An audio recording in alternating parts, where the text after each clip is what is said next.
Génesis 32, 23 al 33. La lucha de Jacob con Dios. Aquella noche, Jacob se levantó, tomó a sus 2 mujeres, a sus 2 sirvientas y a sus 11 hijos y cruzó el vado del Yabok.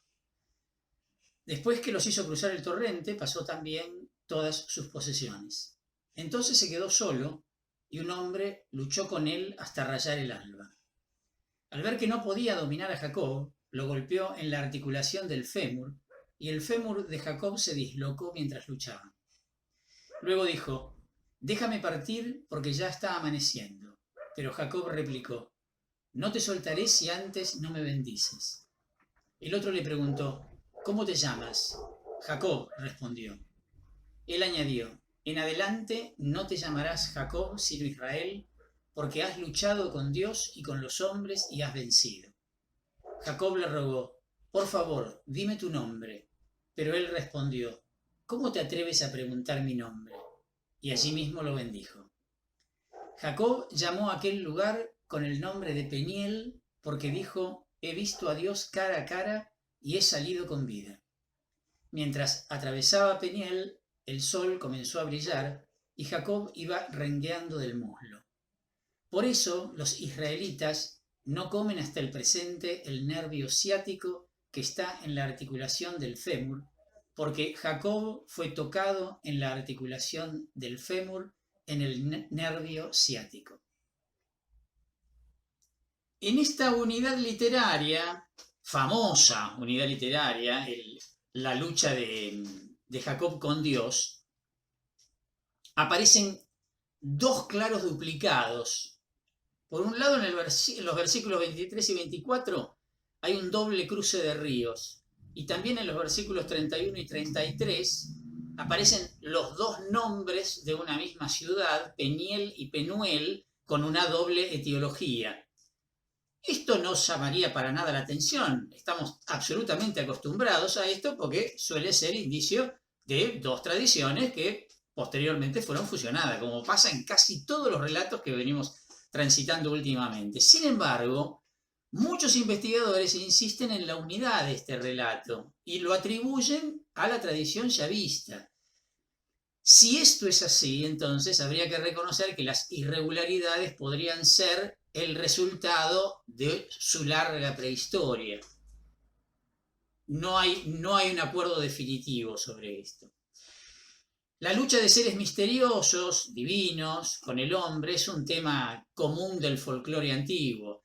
Frecuentemente estos seres aparecen custodiando el paso de un río, actuando durante la noche, se ven obligados a revelar algo al antagonista humano. Bueno, la presencia de todos estos elementos y el carácter sumamente misterioso de todo el relato hacen pensar que el autor utilizó una pieza folclórica muy antigua que seguramente ya habría sido utilizada con otras varias interpretaciones. Una de las más primitivas habría sido la explicación etiológica que da nombre al lugar Penuel. La forma final conservó las huellas de esta explicación etiológica y también la que encontramos en los versículos 32 y 33. En el largo periodo de evolución que habrá tenido el relato. Pero también hay que reconocer que muy pronto, ya en la época patriarcal, el relato habría sido aplicado a Jacob. Queda claro por el tema del combate, gira en torno al tema del nombre. Los israelitas entonces habrían conocido el relato solo en esta forma final. Toda esta historia de la tradición puede ayudarnos a comprender el sentido que el autor quiso darle al relato. Está claro que las explicaciones etiológicas, aunque tuvieran algún interés por su antigüedad para el autor, de ninguna manera son el tema principal, no son el mensaje principal que quiere transmitir. Los verdaderos motivos, ¿cuáles son? La lucha de Jacob con Dios, porque no cabe ninguna duda que el yavista está identificando a Dios con este personaje misterioso, y el consiguiente cambio de nombre. En el contexto global del relato yavista, el incidente adquiere una importancia soberana, enorme, porque indica una nueva época en la vida del antepasado de Israel.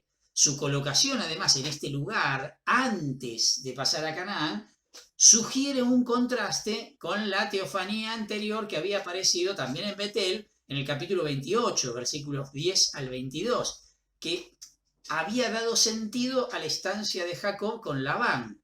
Esta nueva teofanía dará sentido a lo que viene por delante, dará sentido a su vida futura. El cambio de nombre indica un cambio de misión, como todos los cambios de nombre bíblicos, y en este caso, el hasta ahora astuto Jacob se convierte ni más ni menos que en Israel, que asume una misión divina, padre del pueblo elegido, objeto especial de la bendición de Dios. Bueno, hay un cambio trascendente en este cambio de nombre. El autor final pudo ver también en este relato una referencia al destino del pueblo que terminó siendo conocido con el nombre de su antepasado, ¿no? El pueblo de Israel recordaría constantemente su propia lucha con Dios, entre comillas, por supuesto, lo mismo que su misión como pueblo de Dios en el plan total de la historia de la salvación. Esto como introductorio. Vamos ahora a decir algo de algunas cositas del relato como hacemos siempre. Versículos 23 al 25. Dice, aquella noche Jacob se levantó, tomó a sus 2 mujeres, a sus 2 sirvientas y a sus 11 hijos y cruzó el vado del Yabok. Después que los hizo cruzar el torrente, pasó también sus posesiones. Entonces se quedó solo y un hombre luchó con él hasta rayar el alba. Bueno, a pesar de las dificultades del relato, que decíamos, el significado es claro. El acontecimiento sobrenatural no puede tener testigos. Entonces, por eso aparece Jacob en soledad, a pesar de que viene acompañado de una multitud. El ser misterioso aparece nombrado como Ish, o sea, un hombre, que no es identificado en este momento, sino que lo será más adelante. La palabra que se traduce por luchar, Abak, solo aparece en este pasaje. Quizá sea un juego de palabras con el nombre del río, Yabok. Tal vez tenga que ver este juego de palabras. Versículos 26 al 27. Al ver que no podía dominar a Jacob, lo golpeó en la articulación del fémur y el fémur de Jacob se dislocó mientras luchaban. Luego dijo, déjame partir porque ya está amaneciendo. Pero Jacob replicó, no te soltaré si antes no me bendices. El incidente del toque en la articulación del muslo parece ser una adición al relato primitivo, junto con la segunda parte del versículo 32 y el versículo 33, que lo veremos más adelante, ¿no? De hecho, entorpece el orden de la narración. Tal vez el autor lo debe haber conservado para no atribuir a Jacob una victoria completa, siendo que quedará claro que el oponente es Dios. El hecho de que Jacob justamente le pide una bendición indica que identificó al personaje, ¿no? Si no, no se explicaría que le pida la bendición. 28-29. El otro le preguntó, ¿cómo te llamas? Jacob respondió. Él añadió, en adelante no te llamarás Jacob sino Israel, porque has luchado con Dios y con los hombres y has vencido. En la etimología popular que se da aquí de Israel, lo que se llama el elemento teofórico, que en este caso es el concepto él, que significa Dios, es complemento del verbo, lo cual representa una excepción en estos nombres. Hay un montón de nombres que contienen la partícula él o el concepto él, todos los que están relacionados con él. Pero lo más normal es que aparezca asociado a un sustantivo, no a un verbo. Aquí y en Oseas 12, versículo 4, el verbo se deriva popularmente de sará, que significa luchar con. No es habitual esto. El nombre recibe luego una interpretación más amplia, vieron que dice con Dios y con los hombres, para indicar que las luchas de Jacob y simbólicamente el pueblo de Israel, que se sucederá de él, terminarán siempre en victoria, ¿no? Todas estas luchas. Solo en relación con esta nueva misión se le concede a Jacob la bendición que había pedido. Versículos 30-31. Jacob le rogó, por favor, dime tu nombre. Pero él le respondió, ¿cómo te atreves a preguntar mi nombre? Y allí mismo lo bendijo. Jacob llamó a aquel lugar con el nombre de Peniel, porque dijo, he visto a Dios cara a cara y he salido con vida. Dado que el nombre indica la naturaleza o la misión de su portador, como es costumbre, y como lo implica ya el cambio de nombre en Jacob, el patriarca quiere ahora conocer el nombre de su antagonista. La negativa de este no hace sino acrecentar el carácter misterioso que tiene el personaje y el relato, ¿no? Pero Jacob se da cuenta que es Dios y da al lugar, por eso, el nombre de Peniel, que significa rostro de Dios. De ahí viene el nombre. Detrás de las palabras de Jacob, en el versículo 31, está la convicción de que el hombre no puede ver a Dios y seguir viviendo. 32-33. Mientras atravesaba Peniel, el sol comenzó a brillar y Jacob iba rengueando del muslo. Por eso los israelitas no comen hasta el presente el nervio ciático que está en la articulación del fémur, porque Jacob fue tocado en la articulación del fémur en el nervio ciático. Esta forma del nombre, Penuel, a pesar de que en nuestras Biblias dice otra vez Peniel, es la corriente, es el nombre verdadero de la ciudad. La otra forma, la que había aparecido recién en el versículo 31, estaba, como dijimos recién, al servicio de dejar más en claro la etimología. La Biblia de Jerusalén, por ejemplo, traduce las dos veces Penuel. Nuestra Biblia tradujo las dos veces Peniel, pero en realidad, cuando uno va al texto hebreo, la primera vez, la del versículo 31, aparece Peniel y en este caso, la del versículo 32, aparece nombrada como Penuel. Finalmente, respecto de la prohibición alimenticia, es muy antigua, pero ignoramos el origen. No sabemos de dónde proviene esta prohibición alimenticia de la que se hace mención en el versículo 33. Génesis capítulo 33, versículos 1 al 20. El encuentro de Jacob con Esaú. Jacob alzó los ojos y al ver que Esaú venía acompañado de 400 hombres, repartió a los niños entre Lía, Raquel y las dos esclavas. Puso al frente a las esclavas con sus niños, luego a Lía y a sus hijos, y por último a Raquel y a José. Después se adelantó él personalmente, y antes de enfrentarse con su hermano, se postró en tierra 7 veces. Pero Esaú corrió a su encuentro, lo estrechó entre sus brazos y lo besó llorando. Luego dirigió una mirada a su alrededor y al ver a las mujeres y a los niños preguntó, ¿quiénes son estos que están contigo? Son los hijos que Dios ha concedido a tu servidor, respondió Jacob. Entonces se le acercaron las esclavas con sus hijos y se postraron ante él. Inmediatamente vino Lía con sus hijos y también se postraron. Por último, se adelantaron José y Raquel e hicieron lo mismo.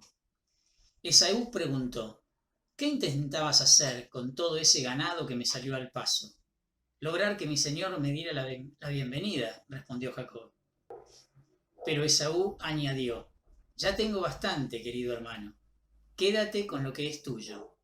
No, le dijo Jacob, si quieres hacerme un favor, acepta el regalo que te ofrezco, porque ver tu rostro ha sido lo mismo que ver el rostro de Dios, ya que me has recibido tan afectuosamente. Toma el obsequio que te ha sido presentado, porque Dios me ha favorecido y yo tengo todo lo necesario. Y ante tanta insistencia, Esaú aceptó. Después Esaú continuó diciendo, vámonos de aquí, y yo te serviré de escolta. Pero Jacob respondió, mi señor sabe que los niños son delicados. Además, las ovejas y las vacas han tenido cría y yo debo velar por ellas. Bastará con exigirles un solo día de marcha forzada para que muera todo el rebaño. Tú sigue adelante, mientras yo avanzo lentamente al paso de la caravana que me va precediendo y al paso de los niños. Luego te alcanzaré en Seir. Esaú dijo entonces, permíteme al menos que ponga a tu disposición una parte de los hombres que me acompañan. ¿Para qué? Respondió Jacob. Basta que seas benévolo conmigo. Aquel mismo día, Esaú emprendió el camino de regreso a Seir, mientras que Jacob siguió avanzando hasta Sucot. Allí edificó una casa para él y chozas para el ganado. Fue por eso que se dio a ese lugar el nombre de Sucot, que significa chozas. A su regreso de Padán Aram, Jacob llegó sano y salvo a la ciudad de Siquem, que está en la tierra de Canaán, y acampó a la vista de la ciudad. Después compró a los hijos de Hamor, el padre de Siquem, por 100 monedas de plata, la parcela de campo donde había instalado su campamento. Allí erigió un altar al que llamó Dios, Dios de Israel. En el comienzo del capítulo 33 nos encontramos con el encuentro de Jacob con Esaú. Los versículos que van del 1 al 20. El pasaje pertenece casi por completo al yavista, con posibles indicios de la tradición eloísta. Tal vez versículo 5 y versículo 11. Introductoriamente, ¿no? Con el feliz desenlace del tan temido encuentro, el autor vuelve a remarcar la protección divina sobre este nuevo Jacob. ¿Se acuerdan de todo lo que había aparecido en el capítulo 32, de todas las especulaciones que Jacob había hecho por el temor que tenía del famoso encuentro con su hermano, ¿no? El encuentro de Jacob con Dios, inmediatamente anterior, ha influido en el encuentro con Esaú. Lo vamos a ver, la referencia en el versículo 10. Del mismo modo que la partida de Lot para el valle del Jordán, ¿se acuerdan en el capítulo 13 del libro del Génesis? Había preparado la posesión de la tierra de la promesa por parte de Abraham. Ahora, la partida de Esaú para Edom prepara el cumplimiento de la promesa hecha a Jacob. Están como en paralelo estos dos corrimientos de estos personajes, dejando el lugar para nuestros patriarcas. Versículos 1 y 2, leo. Jacob alzó los ojos y al ver que Esaú venía acompañado de 400 hombres, repartió los niños entre Lía, Raquel y las 2 esclavas. Puso al frente a las esclavas con sus niños, luego a Lía y a sus hijos, y por último a Raquel y a José. El relato está retomando en realidad lo que había dejado en el capítulo 32, versículo 22.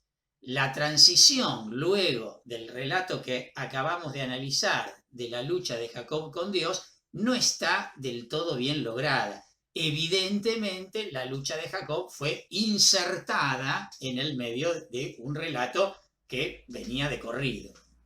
La división de las mujeres y los niños indica claramente el nivel de intimidad en el afecto de Jacob. Las menos amadas son puestas al frente y al final de todo viene Raquel con su hijo querido, ¿no? Versículos 3 y 4. Después se adelantó él personalmente y antes de enfrentarse con su hermano se postró en tierra 7 veces. Pero Esaú corrió a su encuentro, lo estrechó entre sus brazos y lo besó llorando. Esta séptuple postración es conocida por las cartas del Tel el Amarna, que ya habíamos mencionado más de una vez. Es una forma de suma reverencia. El encuentro, como decíamos recién, tan temido, es descrito brevemente pero con mucha viveza. Representa el momento cumbre para el autor. El impulsivo Esaú, ¿se acuerdan de todos los relatos del capítulo 25? Olvida el pasado con la emoción del encuentro, ¿no? y salta en un abrazo. Versículos 5 al 7. Luego dirigió una mirada a su alrededor y al ver a las mujeres y a los niños preguntó: ¿quiénes son estos que están contigo? Son los hijos que Dios ha concedido a tu servidor, respondió Jacob. Entonces se le acercaron las esclavas con sus hijos y se postraron ante él. Inmediatamente vino Lía con sus hijos y también se postraron. Por último, se adelantaron José y Raquel e hicieron lo mismo. La familia de Jacob es presentada por el mismo orden en que había sido indicado en el versículo 2. La referencia a Dios, Elohim, en el versículo 5, hace pensar en la tradición eloísta, que decíamos al principio, la posibilidad de que hubiese una intervención eloísta en el versículo 5 y más adelante en el versículo 11. Versículos 8 al 11. Esaú preguntó: ¿qué intentabas hacer con todo ese ganado que me salió al paso? Lograr que mi señor me diera la bienvenida, respondió Jacob. Pero Esaú añadió: ya tengo bastante, querido hermano, quédate con lo que es tuyo. No, le dijo Jacob, si quieres hacerme un favor, acepta el regalo que te ofrezco, porque ver tu rostro ha sido lo mismo que ver el rostro de Dios, ya que me has recibido tan afectuosamente. Toma el obsequio que te ha sido presentado, porque Dios me ha favorecido y yo tengo todo lo necesario. Y ante tanta insistencia, Esaú aceptó. La protesta de Esaú ante los regalos que le presenta Jacob está de acuerdo con el estilo oriental, no llama para nada la atención. Notemos otra vez, como lo habíamos hecho en aquella oportunidad, que Jacob llama a Esaú mi señor, igual que en el capítulo anterior, pero fíjense que Esaú lo llama hermano mío. Y además, lo que decíamos recién, Jacob compara el ver a su hermano a un encuentro con Dios. Aparece la misma idea de lo que había aparecido en el relato anterior. Esto último tal vez sea un intento del autor de aludir al relato de la lucha de Jacob y que quede más armónica esa inserción que se hizo interrumpiendo este relato que tenía originalmente una gran unidad, seguramente. Versículos 12 al 16. Después Esaú continuó diciendo: vámonos de aquí y yo te serviré de escolta. Pero Jacob respondió: mi señor sabe que los niños son delicados, además las ovejas y las vacas han tenido cría, y yo debo velar por ellas. Bastará con exigirles un solo día de marcha forzada para que muera todo el rebaño. Tú sigue adelante, mientras yo avanzo lentamente al paso de la caravana que me va precediendo y al paso de los niños. Luego te alcanzaré enseguida. Esaú dijo entonces: permíteme al menos que ponga a tu disposición una parte de los hombres que me acompañan. ¿Para qué?, respondió Jacob. Basta que seas benévolo conmigo. Aquel mismo día, Esaú emprendió el camino de regreso a Seir. A ver, Jacob no ha perdido para nada la astucia. Temeroso de lo que pueda resultar de una convivencia demasiado prolongada con tu hermano, no vaya a ser que se vaya a arrepentir, encuentra una excusa para no acompañar a Esaú.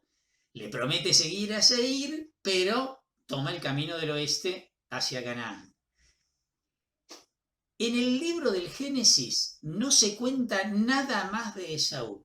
Evidentemente la historia de la salvación ya no se interesa por él como individuo. Va a ser la última mención, narrativa al menos, ¿no? Versículo 17. Mientras que Jacob siguió avanzando hasta Sucot. Allí edificó una casa para él y chozas para el ganado. Fue por eso que se dio a ese lugar el nombre de Sucot, que significa chozas. El versículo contiene una explicación etiológica del nombre de Sucot, que justamente significa eso, chozas o cobertizos. Es una localidad que está situada en el valle del Jordán, cerca del Yabok, este río que ya nos viene acompañando en varias partes del relato.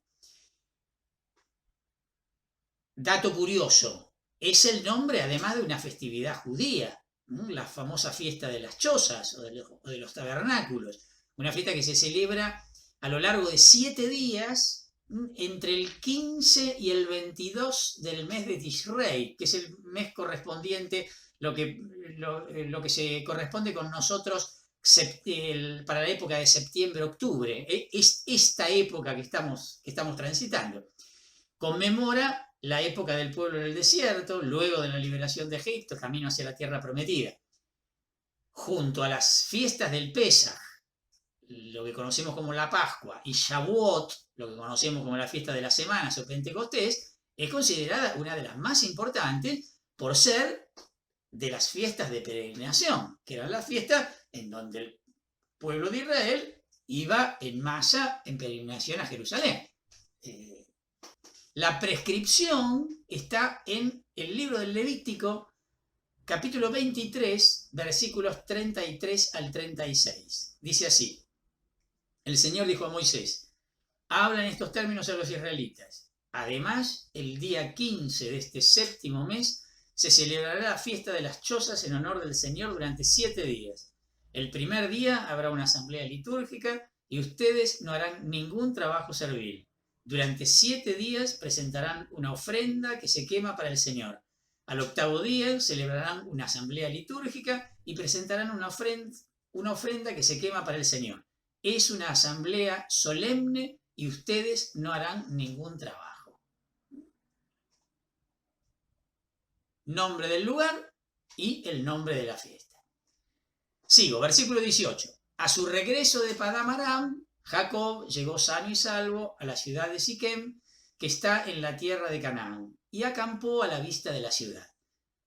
La referencia a Padán Aram es una inserción evidentemente tomada de la tradición sacerdotal. Versículo 19. Después compró a los hijos de Hamor, el padre de Siquem, por 100 monedas de plata, la parcela de campo donde había instalado su campamento. La compra de la tierra por Jacob tiene un significado análogo a la compra realizada por Abraham. ¿Se acuerdan? Capítulo 23 del Génesis, cuando tenía que comprar un terreno para poder sepultar a su esposa Sara. Bueno, no sabemos el valor de la suma que acá se menciona, porque habría que conocer el peso de la plata para poder identificar. Sobre Siquem y Hamor, los dos personajes que aparecen acá, no digo nada porque ya van a aparecer en el próximo capítulo y ya vamos a hablar bastante de ellos. Versículo 20. Allí erigió un altar al que llamó Dios, Dios de Israel. En vez de altar, Misbeá, algunos leen estela conmemorativa, Mashevá. Sea lo que sea, es erigido en nombre del Dios de Israel, y no, como entre los paganos, en honor de un dios local.